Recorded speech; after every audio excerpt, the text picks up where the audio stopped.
গয়ার বুকে এমন একটি পাহাড় আছে যেখানে প্রতিটি সিঁড়ি আপনাকে নিয়ে যায় ইতিহাস, বিশ্বাস আর শ্রীরামের স্মৃতির আরও কাছে। মাত্র কয়েকশো সিঁড়ি, কিন্তু বিশ্বাস করা হয় এই পথ দিয়েই একদিন হেঁটেছিলেন স্বয়ং শ্রীরাম। চলুন আজ উঠে যায় গয়ার ঐতিহাসিক রামশিলা পাহাড়ের চূড়ায়। যে স্থানটিতে এই রাম মন্দিরটি রয়েছে, ঠিক এই জায়গাটাতেই শ্রীরামচন্দ্র তার পিতার পিণ্ডদান করেছিলেন। এখান থেকেই শুরু হচ্ছে ওপরে চড়ার সিঁড়ি। সামনে শুধু সিঁড়ি আর সিঁড়ি, কিন্তু এগুলো শুধু পাথরের ধাপ নয়, প্রতিটি ধাপ বহন করে হাজার বছরের ইতিহাস, বিশ্বাস আর আধ্যাত্মিকতার গল্প। আরোহণের মাঝে মাঝে একটু জিরিয়ে নিতেই হবে। উঠতে উঠতে চারপাশে চোখে পড়বে ছোট ছোট মন্দির, ভক্তদের জয়ধ্বনি, ঘণ্টার ধ্বনি আর পাহাড়ের শান্ত পরিবেশ।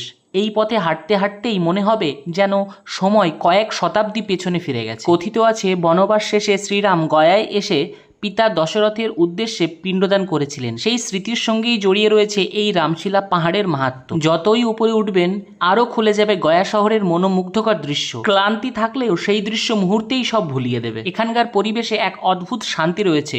দূরে বিস্তৃত গয়া শহর, চারিদিকে পাহাড় আর আকাশ, সব মিলিয়ে এক অসাধারণ অনুভূতি। মনে হয় এতটা পথ উঠে আসা সত্যিই সার্থক। চূড়ায় পৌঁছাতে আর মাত্র কয়েকটি শেষ ধাপ আমাদের আরোহণ করতে বাকি আছে। অবশেষে 365টা সিঁড়ি পেরিয়ে খুব কষ্ট করে রামশিলা পাহাড়ে একেবারে মাথায় চলে এসেছি। চারিদিকে ছবির মতো দৃশ্য চোখে পড়ছে, যাতে আমার এতটা পথ উঠে আসার ধকল এক নিমেষে উধাও।